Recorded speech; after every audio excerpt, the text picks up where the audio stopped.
दोस्तों अस्सलाम वालेकुम, आदाब। मैं जावेद जमालुद्दीन जे न्यूज़ हेडलाइन के तहत उर्दू अखबारात की झलकियाँ लेके हाजिर खिदमत हूँ। आपसे गुजारिश है इस चैनल को सब्सक्राइब कीजिए, लाइक कीजिए, शेयर कीजिए और अपने कीमती मशवरों से नवाजते हुए कमेंट्स करना भी ना भूलें।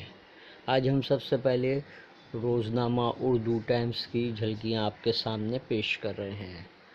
आसाम में मुस्लिम बुजुर्ग की लॉन्चिंग, बुरी तरह जिद को करने के बाद ज़बरदस्ती खंजीर का गोश्त खिलाया, 5 अफराद गिरफ्तार, मोदी लॉन्चिंग के लिए याद रखे जाएंगे, अवैसी का बयान। बीजेपी के काफिले पर माऊ नवाज़ों का हमला, एमएलए भीमा मंडावी समेत 5 अफराद हलाक। इलेक्शन के दौरान गैर जानिबदारी से काम लिया जाए। एमपी में मारे गए छापों पर वजारत ख़ज़ाना की एजेंसियों को इलेक्शन कमीशन की हिदायत। लोकसभा चुनाव 11 अप्रैल को पहले मरहले की पोलिंग। 15 लाख रुपए देने का कोई वादा नहीं किया गया था, राजनाथ का बयान। सियासत के जंगल में शेर और शेरनियों का टकराव, तज्ज़िया खबर सफ़ा अव्वल पर फारूक अंसारी। ज़मानत पर घूम रहे हैं माँ बेटा, गुनहगार कोई भी हो कानून उसे नहीं छोड़ेगा। मोदी, मुल्क को ऐसे लीडरों की ज़रूरत है जो लोगों की उम्मीदें पूरी कर सके।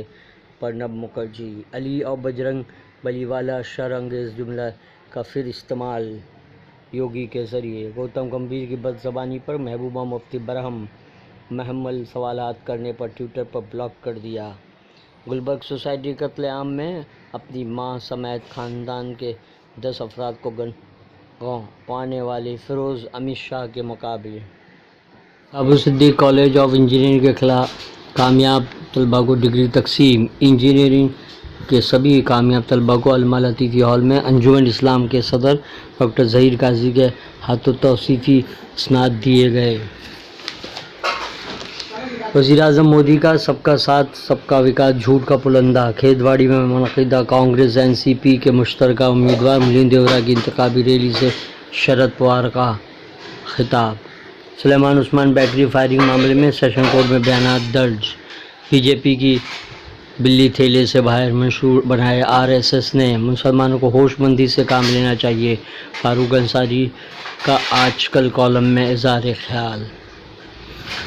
उर्दू टाइम्स का इदारिया सर्वे पे सर्वे, 23 में उन तमाम क्यासारियों खात्मा यह तस्दीक हो जाएगी जो पूरे मुल्क में की जा रही हैं। कहीं से सर्वे किया जाता है कि एनडीए इस बार फिर ज़बरदस्त अक्सरियत से, तो कहीं पे उसे पुष्ट दिखाया जाता है। रक्स जंजीर पहन कर भी किया जाता है खुसूसी मजमून। रोज़नामा इंकलाब ने आसाम और राजस्थान में हुजूमी तशद्दुद, बुजुर्ग शहरी और मुस्लिम ख़ानदान को पीटा गया को शय सुर्खी बनाया है। पहले मरहले की इंतखाबी मुहिम ख़त्म, कल 20 रियासतों में पोलिंग। छत्तीसगढ़ में बीजेपी के काफिले पर हमला, रुकन असेंबली और 4 सिक्योरिटी एहलकार हलाक। बाबरी मस्जिद केस में निर्मोही अखाड़ा मोदी सरकार के खिलाफ कोर्ट पहुंचा। ज़मीन लौटाने की मुखालफत, हामियों के लश्कर के साथ कन्याकुमारी ने पर्चा दाखिल किया। बिजनौर लोकसभा हल्के में उम्मीदवारों से ज़्यादा सेकुलर दहता के लिए इम्तिहान। कई मुस्लिम उम्मीदवार नसीमुद्दीन सिद्दीकी के दरमियान से की मुकाबला। पहले मरहले के लिए इंतखाबी तशरीह ख़त्म, 11 अप्रैल को 91 हल्कों में पोलिंग। मंगल को तशरीही मुहिम के आखिरी दिन मोदी, राहुल और प्रियंका की रैलियां हुईं। उत्तर प्रदेश की 8 सीटों पर सब मुल्क भर की नज़र। क्या अडवाणी प्रायश्चित के लिए तैयार हैं? नुक्ते नज़र में परवेज़ हफीज़ का खुसूसी तज़्ज़ियाती मज़मून। अडवाणी ने बरसा के बाद चुप्पी तोड़ी है, लेकिन फिर भी एक नसीहत, बुजुर्ग की नसीहत कह सकते हैं। रोज़नामा सहारा, 20 के शक में मामा शख्स की जमकर पिटाई, गैर मुतनाज़र अराज़ी वापस करने की मुखालफत। निर्मोही अखाड़ा ने मरकज़ की मांग के खिलाफ अदालत में नई अर्ज़ी दाखिल की। हुजूमी तशद्दुद का एक और वाक़या, गैर मुतनाज़ा अराज़ी वापस करने की मुखालफत। रोज़नामा राष्ट्रीय सहारा की दूसरी शह सुर्खी। एएमयू के बाद ताज एंकलू भी शरपसंदों के निशाने पर। दिल्ली की हाउसिंग सोसाइटी को बदनाम करने की एक प्राइवेट इल्ज़ाम। मोदी सरकार ने कोई वादा नहीं निभाया। राहुल। पहले मरहले की इंतखाबी मुहिम मनसूख। ट्रेनें चलाने से रेलवे को बड़ा नुकसान का सामना। लखनऊ से मुंबई आने वाली एयर कंडीशन ट्रेन को बगैर किसी पेश से ट्रेन जो पाकिस्तान चाहता है वही कांग्रेस कर रही है। कांग्रेस का मंशा महज वोट बटोरना। 4 गुना मुआवजे के बावजूद हम अपनी ज़मीन नहीं देंगे। पालगढ़ में बुलेट ट्रेन मंसूबे की मुखालफत जारी। हक राय दही जमहूरियत की सबसे बड़ी खूबी। डॉक्टर मोहम्मद मंजूर आलम का खुसूसी मजमून राष्ट्रीय सहारा के हिदायती सफ़े पर। तो ये थी उर्दू अखबार की झलकियाँ। कल फिर मुलाकात होगी। अल्लाह हाफिज़। लेकिन उससे कबल उर्मिला मातोंडकर शुमाली मुंबई लोकसभा हलके से कांग्रेस के उम्मीदवार का इंटरव्यू ईटीवी भारत के शुक्रिया के साथ पेश किया जा रहा है। ईटीवी भारत उर्दू में आपका इस्तकबाल है। फिल्मी दुनिया में कामयाबी के जीने तय करने के बाद वो अज़दवाजी ज़िंदगी से मुंसलिक हो गई और जब उनकी वापसी हुई तो वो एक सियासतदान की शक्ल में आपके सामने मौजूद रहीं। जी हाँ, बात कर रहे हैं उर्मिला मातोंडकर की, जिन्होंने पर्चा नामजदगी दाखिल किया है, वो भी कांग्रेस के उम्मीदवार की हैसियत से शुमाली मुंबई से। उर्मिला जी हमारे साथ ख़ास बातचीत के लिए मौजूद हैं। उर्मिला जी, सबसे पहले ईटीवी भारत में आपका इस्तकबाल है। पहला सवाल, मुल्क में सबसे बड़ी पार्टी बीजेपी है, उसके बाद भी आपने कांग्रेस का ही इंतखाब क्यों किया? क्योंकि जिस विचारों से मैं हमेशा चली हूँ ज़िंदगी में, जिस विचारों से भरे हुए घर से मैं हूँ, वो कांग्रेस पार्टी के विचारों के साथ के विचार हैं। जैसे कि देश में सबको साथ सर्वधर्म समभाव है, जैसे कि सबको साथ लेकर जाने वाला ख्याल है, जैसे कि सिर्फ और सिर्फ विकास के तौर लोगों को लेकर जाने वाले ख्याल है। मेरी उर्दू आपके जितनी अच्छी नहीं है, काश होती, कि मुझे बहुत प्यार है इस भाषा से, लेकिन खैर आई होप लोगों तक मेरी सोच पहुंच रही है। तो इस वजह से कांग्रेस पार्टी ज्वाइन करने का सोचा है मैंने। फिल्मों में आपका जो किरदार रहा है, हमेशा आपने हर फिल्में आपकी हिट रही हैं, आवाम ने ज़्यादा पसंद किया है। अब बात जब उर्मिला मातोंडकर को एक सियासतदान की शक्ल में लोग देख रहे हैं, तो आपको क्या लगता है कि वो आवाम क्या उसी तरह से पसंद करेगी जिस तरह से उस बड़े पर्दे पे आपको पसंद किया गया? मैं वो आवाम से उस उर्मिला के तौर पर मिल ही नहीं रही हूँ, क्योंकि मैं नहीं समझती कि वो आज तक जिस उर्मिला को जानते थे वो उर्मिला आज उस आवाम के बीच उतरी है। क्योंकि ये अक्सर फिल्म सितारों के लिए मुश्किल हो जाता है, क्योंकि आप जब ये बहुत बड़ी एक अपने आप में जिम्मेदारी होती है जो आप उठाते हो अपने कंधे पे, तो उसे लेने से पहले आपको सोचना चाहिए, क्योंकि आप उनके बीच सिर्फ उनका एक बन के ही जा सकते हो। तो अब मैं यही कहती हूँ लोगों से कि मैं आपकी लीडर बन के आपके बीच में नहीं आई हूँ, ना आपके एक्टर बन के आपके बीच में आई हूँ।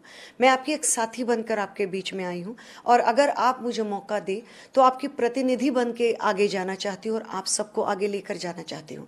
क्योंकि एक आप आर्टिस्ट हो नहीं हो जो भी हो, बहुत ज़रूरी है कि अगर इस क्षेत्र में आप आए हैं तो ये समझ के चले कि आप लोगों के लिए आए हैं, ना कि उल्टा होता है। सो ये बहुत बड़ी एक सोच जो है आदमी को कभी नहीं भूलनी चाहिए। उर्मिला जी, आपके मुखालिफ में गोपाल शेट्टी जी हैं। कहीं ना कहीं जिस तरह से आपका नाता फिल्मी दुनिया से जितना ज़्यादा रहा है, उतना ही ज़्यादा उनका नाता सियासत से रहा है। और अब चूँकि आप जिस मुकाम पे आई हैं, अगर ये बात कहा जाए कि सियासत के मैदान में एक मैदान में आवाम खड़ी हुई है और एक किनारे की तरफ उर्मिला मातोंडकर हैं जो फिल्मी दुनिया से वाबस्ता हैं और अब सियासत से वाबस्तगी हुई है, दूसरी तरफ गोपाल शेट्टी हैं जो सियासत से ही वाबस्तगी रही है, तो ऐसे में आपको नहीं लगता कि ये टक्कर बड़ी कांटों की होने वाली है? कांटों की तो होने वाली है, ये तो मुझे पहले दिन से बताया गया है। लेकिन टक्कर तो देनी है, क्योंकि मुझे मेरे लिए वो लीडर बहुत आंखों के मेरे सामने बड़ा होता है कि जिन्होंने बहुत ज़्यादा बहुत उम्दा काम लोगों के बीच किया हो। अगर ऐसी कोई चीज़ होती तो मुझे दिल में डर होता, और उस डर के चलते मैं बहुत शायद गलतियां करती, और शायद पहले तो आती ही नहीं चुनाव के क्षेत्र में। लेकिन मुझे ये पूरी उम्मीद है, मुझे पूरी मेरा कॉन्फिडेंस है कि लोग ये सोच के कभी नहीं जाते कि कौन कहाँ से आया है, लोग ये सोच कर जाते हैं कि ये मुझे कहाँ लेकर जा सकता है या जा सकती है।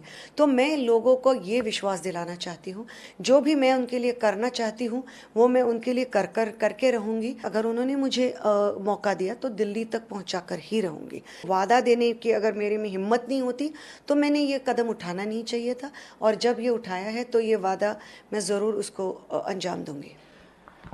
मुहिम चल रही है, पर्चा नामजदगी आपने दाखिल किया है, इतने दिनों में लोगों से मिलना हुआ, आवाम के रूबरू गए आप, शायद ऐसा लगता है कि पहला मौका आपके लिए है कि जो आवाम से इतनी नज़दीकियाँ, इतनी कुर्बत रही है आपकी, तो बातचीत हुई है, आवाम का रुझान क्या रहा आपको लिए? वो पहले तो बहुत खुश हो जाते हैं, वो देख के मुझे बहुत खुशी होती है। ऊपर वाले का शुक्रिया अदा करना चाहती हूँ कि उसने मुझे उस जगह पर रखा कि देख के मुझे कम से कम खुशी आती है उनके चेहरे पे आज, और उनके चेहरे पे उम्मीद दिखती है, मुझे उम्मीद दिखती है, क्योंकि मुझे कोई वजह नहीं थी कि मैं इस लाइन में आऊँ।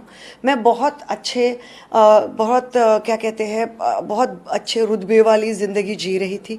मुझे कोई ज़रूरत नहीं एसी गाड़ियाँ और घर और बहुत आलीशान सारी ज़िंदगी छोड़ के झोपड़पट्टियों में और पिछड़े हुए इलाकों में मैं घूमूं, खुद घूमूं, ना कि सिर्फ गाड़ियों में घूमूं। मैं पैदल चली हूं इन जगहों पे, और उनके बीच जाके उनको ये बात बताऊं कि मैं आपके बीच सिर्फ हाथ हिलाने और स्माइल करने नहीं आई हूँ। वो करने के लिए मेरी फिल्में हैं, आप देख लीजिए और मुझे ज़रूर अपने दिल में रखिए।